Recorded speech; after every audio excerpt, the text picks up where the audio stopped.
Sisi tuachukua uamuzi kulingana na hali vile iko. Ni kweli si kweli? Sisi tuna shida hapa Coast Region za mashamba, za ukosefu wa ajira. Saa hii vijana wenzangu wale mabarubaru aleoa na ambaye hajaoa kwa gora moja, kwa sababu hata akioa mpaka bibi yake ende Warabuni. Ni mudaka si mudaka ye?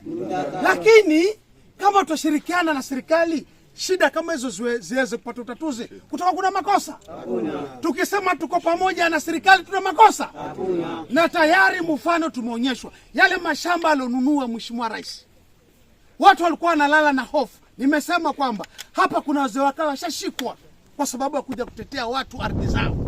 Leo Mheshimiwa Rais amekuja na mbinu kumaliza hilo tatizo. Halafu wewe usishikane naye. Indakana ni karakara yo?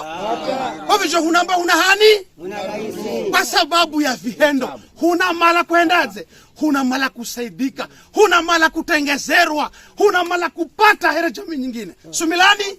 Sisi tunasapoti serikali kwa mahitaji. Tumeelewana mpaka hapo? Magago machache.